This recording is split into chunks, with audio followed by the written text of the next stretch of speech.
Welcome back to आओ सीखिए आज। आओ सीखिए आज के चैनल में आप सभी का स्वागत है। ये हमारा फ़ोन नंबर है। अगर आप हमारी कोचिंग ज्वाइन करना चाहते हो तो इस नंबर पे कॉल कर सकते हैं। चलिए क्लास शुरू करते हैं। दोस्तों आओ सीखिए आज के चैनल में आप सभी का स्वागत है। मेरा नाम कनक है और आज की क्लास बहुत ही खास है। आज हम सीखेंगे ए लिखना। अब आप कहेंगे ए लिखने में क्या बड़ी बात है, ए तो बहुत सिंपल है, ए के लिए ई लिखते हैं, हो गया। जी नहीं, यहाँ पर मैं एक स्पेलिंग की बात कर रही हूँ जिसमें बहुत सारे तरीके से ए लिखे जाते हैं। जैसे ए के लिए ए लिखा जाता है, जैसे ए के लिए ई लिखा जाता है, जैसे ए के लिए ए आई लिखा जाता है, जैसे ए के लिए ए वाई भी लिखा जाता है, ए ई भी लिखते हैं, ई ए भी लिखते हैं, ई वाई भी और ई आई भी। अब इतना सारा लिखते हैं, लेकिन हमें कैसे पता चलेगा, इस वीडियो में हम जानेंगे। साथ के साथ एक और चीज आपको पता चलेगी कि एयर के लिए ए आई आर लिखे या ई ए आर लिखे, मतलब एयर के लिए दोनों में से कौन सा लिखे। तो चलिए वीडियो को शुरू करते हैं। शुरू करने से पहले चैनल को सब्सक्राइब कर लीजिए ताकि आपको सारे रूल्स समझ में आ सके और आपको सब कुछ सीखने को मिले, वो भी बिल्कुल फ्री में। जी हाँ, सब्सक्राइब बिल्कुल फ्री है और आप इस वीडियो को बिल्कुल फ्री में देख सकते हैं। तो चलिए शुरू करते हैं। और अगर कोई डाउट हो तो आप क्वेश्चन भी पूछ सकते हैं कमेंट बॉक्स में। चलिए सबसे पहले देख लीजिए ए के लिए ए कब लिखते हैं। कभी भी बीच में अगर आपको ए लिखना हो तो ए के लिए ए लिखिए, लेकिन इसका एक रूल्स है जो मैं आपको अच्छे से समझा देती हूँ, जिसके थ्रू आप बहुत अच्छे से लिख पाएंगे। यानी कि जहाँ पर भी धीरे से ए की आवाज आए, जैसे कि ए, तो वहां पर आपको ए लिखना है। बीच में तो लिखना ही है, लेकिन धीरे से ए होगा तभी आपको ए लिखना है। अगर जल्दी बोला जाएगा तो ए नहीं लिखना है। तो इसको और अच्छे से समझ लेते हैं ताकि आपको। अब चलिए कुछ एग्जाम्पल जान लेते हैं जिससे आपको मदद हो सके। जैसे हमने लिखा बैड, हम धीरे बोल रहे हैं बैड। क्या बोल रहे हैं? बैड। तो बी बा के लिए, फिर बीच में ए लिखा, फिर डी लिखा। देखिए बीच में ए आ रहा है, ये भी याद रखिए, और ये धीरे से बोला जा रहा है। जैसे mad, M A D, mad. Mad नहीं बोलना, क्या बोलना है? मैड। इसी तरीके से डैम, पहले डैम लिखा, डी ए एम, डैम। प, देखिए पी कभी भी अगर आधा लेटर होता है, जो हमारा व्यंजन होता है, अगर वो आधा होगा तो वो एकदम जल्दी से बोला जाएगा। जैसे कि डैम, डैम प, एकदम प को जल्दी बोला जा रहा है क्योंकि वो आधा है। तो ये क्या है? डैम। अब आप कहेंगे एक में आपने एक सिंगल ए लिख रखा है, मतलब एक ही मात्रा लिख रखी है, एक में दो दो मात्रा चढ़ा रखी है। ऐसा क्यों? क्योंकि मैं आपको बता दूं कि एक मात्रा इंग्लिश में लिखी जाती है, चाहे वो छोटा ए हो चाहे वो बड़ा ए हो, उसके लिए एक ही मात्रा लिखते हैं। लेकिन हिंदी में दो मात्रा लिखी जाती है, तो आप दोनों में से किसी भी तरीके से लिख सकते हैं। उसके बाद है मैटर, तो मैट लिखेंगे पहले, मैट। कभी भी आपको लास्ट में टर लिखना हो तो डबल टी आएगा, यानी कि अगर लास्ट में टर लिखना होगा तो डबल टी ई आर लिखेंगे, ना कि सिंगल टी ई आर लिखेंगे। तो इसको देख लीजिए कि अगर कहीं पर भी आपको ए लिखना है और ए के लिए ई लिखा जा रहा है तो कैसे पता चलेगा। देखिए जहां पर भी ए के लिए ई लिखा जाएगा, पहली बात तो वो भी बीच में ही लिखा जाएगा। यानी कि अगर कहीं पर भी बीच में आपको ए लिखना है तो ए के लिए ई लिखे। अब आप कहेंगे कि अभी तो आप कह रही थी कि ए के लिए भी ए ही लिखते हैं, मतलब ए लिखते हैं, और ए की मात्रा मतलब ए के लिए ई भी लिख रहे हैं, ए भी लिख रहे हैं, तो दोनों को ही बीच में लिख रहे हैं, तो समझे कैसे। मैं समझती हूँ आपका ये डाउट जरूर होगा। तो याद रखिएगा कहीं पर भी अगर बीच में ए जल्दी बोला जाता है तो ई लिखना है, और अगर बीच में ए धीरे बोला जा रहा है तो ए लिखना है। अभी हमने जो सीखा था वो धीरे बोला जा रहा था, लेकिन अब जो हम बता रहे हैं ए, वो जल्दी बोला जा रहा है। जैसे ई को बीच में ए पढ़ते हैं, लेकिन उसको जल्दी ए पढ़ेंगे, ए ऐसे नहीं पढ़ेंगे, ए कैसे बोलेंगे? ए। तो चलिए इसको अच्छे से समझ लेते हैं ताकि आपको और अच्छे से, जैसे कि मैंने आपको बताया कि जहां पर भी जल्दी से ए बोला जाएगा वहां पर क्या लिखेंगे? ई लिखेंगे। लेकिन कुछ एग्जाम्पल से समझ के आपको समझ में आएगा। जैसे बेड, बेड, बैड। अगर आप ए लिखते हैं तो बैड होगा, लेकिन अगर ई लिख रहे हैं तो बेड, बैड यानी कि बुरा। और एक होता है बी ए डी, बैड, मतलब पलंग को। और एक होता है, अब देखिए अगर कहीं पर भी ई लिखा जाता है तो मैंने बताया कि जल्दी से ए बोला जाता है ई को लिखने के लिए, लेकिन उसको समझेंगे कैसे, चलिए जान लेते हैं। देखिए जैसे हमने लिखा बेड, तो इसको कैसे बोलना है? बैड, यानी कि जल्दी बोल रहे हैं। लेकिन अगर यहाँ पर ए होता है तो हम इसे बोलते हैं बैड।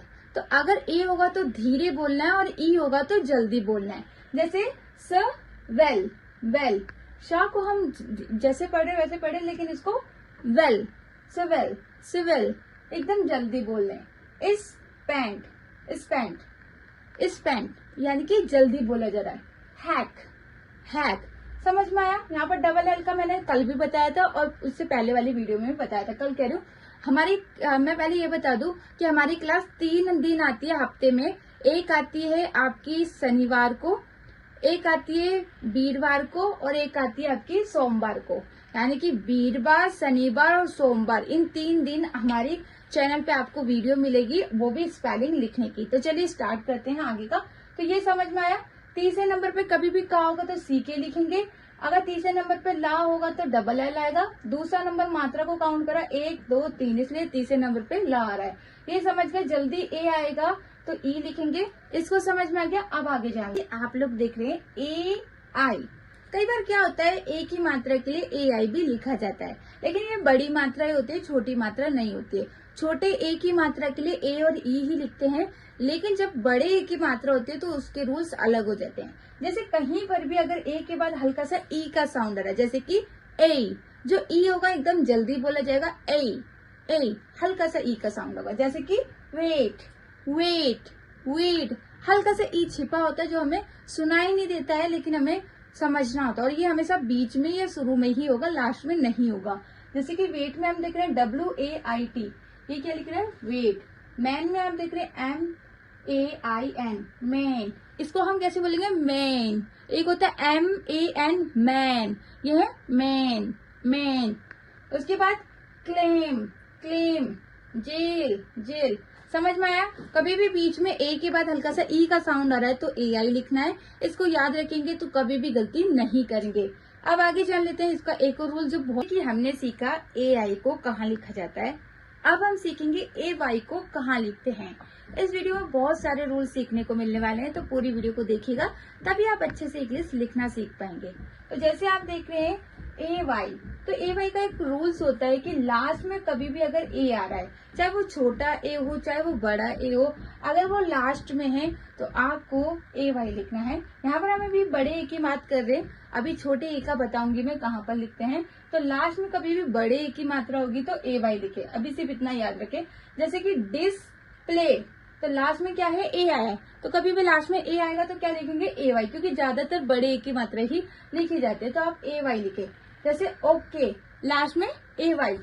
वे, डे, गे, है, यानी कि जहां पर भी लास्ट में ए की आवाज आएगी वहां पर क्या लिखेंगे AY लिखेंगे। ये समझ में आया। बहुत सिंपल है, इसको कॉपी में लिख लीजिएगा ताकि आपकी गलतियां ना हो और आप इसे बाद में भी याद कर सके। अगर आप हमारी कोचिंग ज्वाइन करना चाहते हैं तो आप बिल्कुल जल्दी से एडमिशन ले लीजिए, क्योंकि आपको बहुत अच्छे अच्छे स्कीम मिलने वाली है, आपको ऑफर मिलने वाला है, साथ में नोट्स भी मिलने वाले हैं लिखे हुए। तो अगर आपने कोचिंग नहीं करी है, अभी तक आपने ज्वाइन नहीं करी, तो अभी करें। हमारा जो नंबर है कोचिंग का वो वीडियो की स्टार्टिंग में आपको मिल जाएगा, आप उससे कॉल या मैसेज करके क्लास को, हालांकि AY लास्ट में लिखा जाता है और उसको हम बड़े ए की मात्रा कहते हैं, लेकिन EY को हम छोटे ए की मात्रा कहते हैं। यहाँ लिखा मैंने बड़े ए की मात्रा है, लेकिन बड़े ए की मात्रा सिर्फ AY को ही लिखे, छोटे ए की मात्रा के लिए EY लिखे। और ये छोटे ए की मात्रा बहुत ही कम होती है, ये सिर्फ 3 वर्ड मीनिंग में होती है। एक है कन्वे, सर्वे और दे, सिर्फ इन 3 वर्ड मीनिंग में ही EY लिखा जाएगा। इसे हम छोटे ए की मात्रा कहते हैं, लेकिन बड़े ए की मात्रा मैंने इसलिए लिखा है क्योंकि कई बार लोग इसे बड़े ए की मात्रा सोचते हैं, लेकिन वो नहीं है। इसको हम छोटे ए की मात्रा ही बोला जाता है क्योंकि ये जल्दी बोलते हैं। कन्वे, वैसे आप कहेंगे वे को भी बोल रहे हैं, लेकिन वे थोड़ा सा धीरे साउंड होता है वे, और ये है कन्वे, कन्वे, ये जल्दी बोला जाता है। अब आप कहेंगे हमें कैसे समझ में आएगा कि लास्ट में AY लिखे या EY लिखे। अगर आपको ऐसा डाउट है तो आपको कुछ भी नहीं करना, लास्ट में सब जगह AY ही लिखे, सिर्फ इन 3 वर्ड मीनिंग को छोड़ के बाकी सभी जगह AY को ही ए के लिए लिखना है। तो ये समझ में आया। इसको कॉपी में लिख लीजिए। और एक क्वेश्चन मैं आपसे पूछना चाहती हूँ जो कमेंट में आपको आंसर देना है। अगर मैं कहीं पर भी मान लीजिए ए लिखती हूँ, तो अगर जल्दी से ए के लिए हमें ए लिखना हो, मतलब मान लीजिए अगर जल्दी से ए आ रहा है तो ए के लिए क्या लिखा जाएगा, ए लिखेंगे या ई लिखेंगे? कमेंट में आंसर बताइए। फिर अब चलिए जान लेते हैं कि ए के लिए ए कहाँ पर लिखते हैं। बहुत ही सिंपल है, आप आसानी से लिख सकते हैं। अगर कहीं पर भी आपको एड लिखना है, और एड एक तो होता है जल्दी बोलते हैं एड, एक होता है एड, एक जल्दी बोला जाता है एक धीरे से। तो अगर कभी भी धीरे से एड बोला जा रहा है तो आपको ए लिखना है, लेकिन ये बहुत कम होता है, ये भी याद रखिएगा। तो कहीं पर भी अगर ऐड धीरे से बोला जा रहा है तो आपको ऐड के लिए EAD लिखना है। जैसे हम एग्जाम्पल जान लेते हैं जिससे आपको ज्यादा अच्छे से पता चलेगा। तो मैं आपको स्क्रीन पे दिखा देती हूँ, आप उसे देख के कॉपी में जरूर लिखिएगा, क्योंकि फिर आप भूल जाएंगे, या फिर स्क्रीनशॉट लेके बाद में कॉपी में लिख लेना। चलिए अब इसे जान लेते हैं। अब जैसे कि मैंने आपको बताया कि कहीं पर भी अगर ए आएगा, धीरे से ऐड का साउंड आएगा, तो आपको EAD लिखना है। क्या लिखना है? EAD। लेकिन उसको समझ लेते हैं। जैसे हमने लिखा ब्रेड, ब्रेड, ब्रेड, ऐसे तो नहीं बोलते ब्रेड, थोड़ा धीरे ही बोलते हैं। जैसे ब्रेड, ड्रेड, डैड, हैड। ये 3 वर्ड मीनिंग अगर आप याद कर लेते हैं तो आपको ये लिखने के लिए कुछ रूल्स की जरूरत ही नहीं है। सिर्फ इन 3 वर्ड मीनिंग में ही लिखा जाता है। बाकी 3 कह रही हूँ, 4 वर्ड मीनिंग में ही लिखा जाता है, बाकी कहीं नहीं लिखा जाता, क्योंकि बहुत ही कम वर्ड मीनिंग इसकी होती है। तो आप इसे भी लिख सकते हैं। एक और इसका रूल्स है जो मैं आपको समझा देती हूँ, जिससे आपकी कंफ्यूजन और दूर हो जाएगी। तो वो आप जैसे कि मैंने बोला कि एक कंफ्यूजन और होती है, उसको कैसे समझे तो जान लीजिए। देखिए कई बार क्या होता है, EA बिना डी के भी आता है, मतलब EA के बाद डी नहीं होता है तब भी EA लिखा जाता है। आप कहेंगे उसको कैसे समझे, तो उसको समझ लीजिए। देखिए 1 2 3 4 5 मेन जो वर्ड मीनिंग है वो 5 वर्ड मीनिंग है, जिसको अगर आप याद कर लेते हैं तो EA का टॉपिक ही खत्म हो जाएगा। मतलब जैसे एक अगर आपको वेल्थ लिखना है तो आपको EA लिखना है, हेल्थ लिखना है तो EA लिखना है, रेडी लिखना है तो EA लिखना है, जेलस लिखना है तो EA लिखना है, या फिर डेफ लिखना है तो EA लिखना है। सिर्फ ये इंपॉर्टेंट वर्ड मीनिंग है जो सबसे ज्यादा लिखी जाती है और हमें आनी चाहिए। तो इसको आप स्क्रीनशॉट लेके कॉपी में लिख लीजिए, ताकि आपको जब कभी EA लिखना हो तो आपको ये वर्ड मीनिंग याद हो जाएगी, तो आप गलती नहीं करेंगे। बाकी सभी जगह मैंने जैसे समझाया वैसे ही लिखना है, तो इसको लिख लीजिए। अब चलिए आगे जाएंगे। आज टॉपिक है जो आपके लिए बहुत इंपॉर्टेंट है और आपके मन में डाउट भी रहता है। वो क्या है कि अगर कभी भी हमें एयर लिखना है, एयर, तो एयर के लिए हम AIR भी लिखते हैं और AER भी लिखते हैं। लेकिन कैसे समझे कि कौन सा सही है और कौन सा गलत। या फिर मान लीजिए अगर आपको किसी ने बोला एयर लिखना है, जैसे कि डेयर, तो आपको कंफ्यूजन हो जाता है कि भाई लिखना क्या है, AIR लिखे या AER लिखे या कुछ और लिखे। तो वो डाउट हम इस वीडियो में और अच्छे से समझ लेंगे, मतलब इस आगे के चैप्टर में समझते हैं। तो चलिए देख लेते हैं ताकि आपके जो डाउट है वो क्लियर हो सके। देखिए कहीं पर भी अगर एयर आता है तो आप AIR लिखेंगे। क्यों? क्योंकि अगर देखिए लास्ट में एयर आ रहा है, जैसे एयर, तो AIR ही लिखना है। क्योंकि यहाँ पर आप देख रहे हैं ज्यादातर एयर के लिए AIR ही लिखा जाता है। जैसे फेयर हो गया, हेयर हो गया, चेयर हो गया और डेयरी। अब आप कहेंगे डेयरी में एयर का साउंड तो नहीं आ रहा है, एरी का आ रहा है, ऐसा क्यों? देखिए जब तक एयर आपका लास्ट में होगा और उसके बाद कोई और वोबल्स नहीं होगा, सिर्फ एयर होगा, तब तक तो एयर पढ़ना है। लेकिन अगर एयर के बाद लास्ट में कोई और वोबल्स आ जाता है तो वो एयर की जगह ए ही बन जाता है, जिसे हम ए ही पढ़ेंगे। जैसे हमने इसे पढ़ा डे और इसे पढ़ा री, तो जब तक लास्ट में कोई वोबल्स नहीं है तब तक आप इसे एयर पढ़ेंगे। लेकिन अगर वोबल्स आ गया तो उसका साउंड ए का ही माना जाएगा और आर को रा पढ़ा जाएगा। तो ये समझ में आया। अब इसका दूसरा टॉपिक समझ लेते हैं कि AER कब लिखते हैं, तो वो जान लेते हैं। फिर उसके बाद एक टॉपिक और बताऊंगी वो। अब आपका डाउट है कि AER कहाँ पर लिखे, तो ये भी जान लेते हैं। देखिए एयर के लिए AER बहुत ही कम लिखा जाता है। कैसे? इसकी टोटल सिर्फ 2 वर्ड मीनिंग है। एक तो है एरियल और एक है एयरप्लेन, जिसको हम एरोप्लेन भी बोलते हैं, लेकिन उसका साउंड होता है एयरप्लेन। तो ये 2 वर्ड मीनिंग आपको याद करनी है, एरियल और एयरप्लेन। इन दोनों को याद कर लेंगे तो आपको कोई डाउट नहीं होगा, क्योंकि सिर्फ AER सिर्फ इन 2 वर्ड मीनिंग में ही आता है, बाकी कहीं पर भी नहीं लिखा जाता है। और इसको हम एयर पढ़ते हैं, यानी एरियल और एयरप्लेन। क्या पढ़ेंगे? एयरप्लेन। इसका तो सिर्फ कुछ वर्ड मीनिंग में AER आएगा एयर के लिए, बाकी कहीं नहीं आएगा। अब आपके मन में एक और डाउट होगा कि AIR बता दिया, AER बता दिया, और ARE भी तो लिखा जाता है, उसका भी तो बताओ। वो हम बताएंगे आपको पार्ट 4 में। ये पार्ट 3 था, इसका जो पार्ट 4 आएगा, आज हमारी क्लास मंडे को आई है, इसका पार्ट 2 आएगा आपका वीरवार को, यानी कि थर्सडे को। तो थर्सडे को जो वीडियो आएगी उसमें जो आपके जितने भी डाउट्स है आप कमेंट में लिख दीजिए, वो भी आ जाएंगे। साथ के साथ एक नया टॉपिक भी सिखाया जाएगा जो आपके लिए बहुत इंपॉर्टेंट है।